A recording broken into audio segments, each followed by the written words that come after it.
Okay, this episode is where Daredevil Season 2, Born Again, I think really starts to come together. Episode 3, Scales and Swords.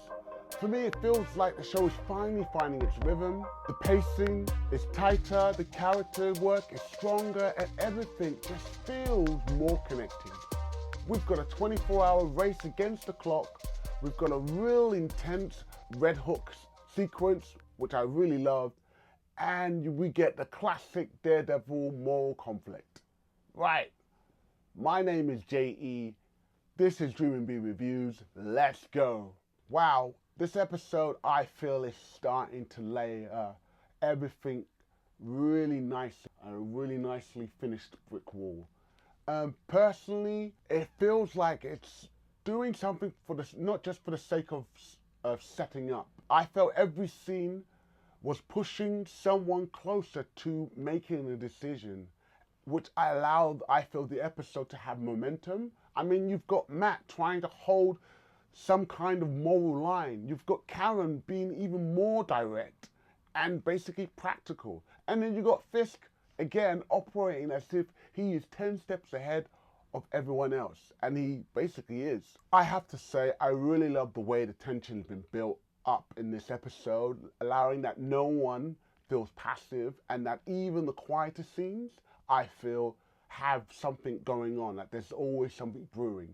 A good example is when you look at Heather's storyline, you can clearly see she's not okay, but I love how the scenes are there just to allow you to figure out what's going on without over-explaining it, and I think that works perfect for what we're getting with this episode. And then we got the Red Hook stuff. Personally, this is how you layer an episode and set it up in a way where the sequence makes perfect sense. And the fact that Matt has to make a choice between the weapons and the prisoners, and from that choice, it's a classic Daredevil dilemma, which we've always seen. And I think this is why the episode and Daredevil, the show, works so well. Always letting you know, just because you think you win the fight, there's always going to be a cost for the person or things that you feel that is the right thing to do in that scenario. And again, I love this. I just love the way they're doing this.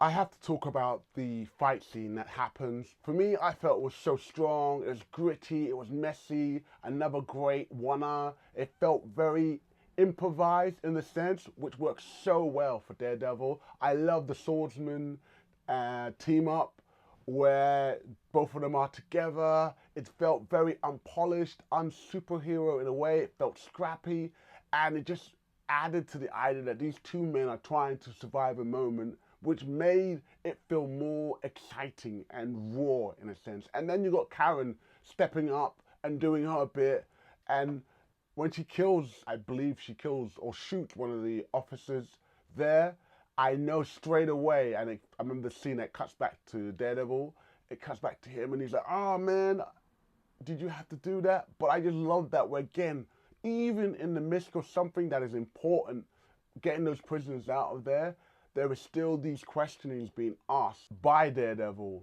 and Karen.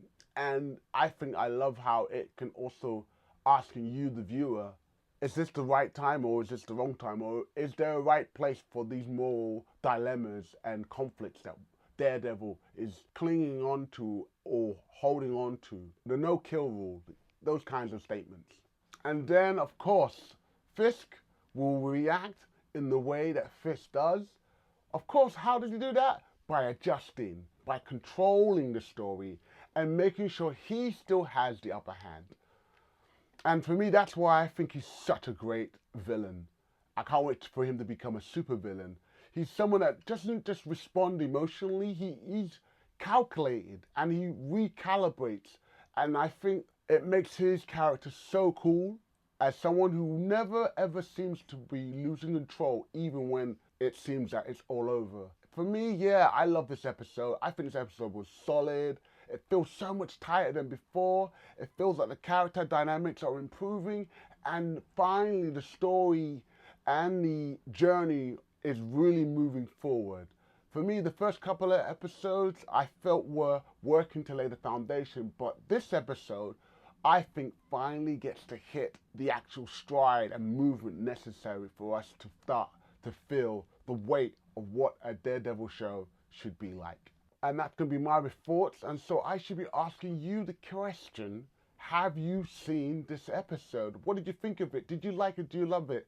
Do you feel, whose side are you on? Are you on Matt's side or Karen's side when it comes to the moral dilemmas of keeping that rule? No killing. Do you feel like there's a justification in certain situations, as this episode clearly demonstrated multiple times? Let me know in the comments below. I also want to say thank you so much for clicking on this. Please remember, if you can dream, you can be.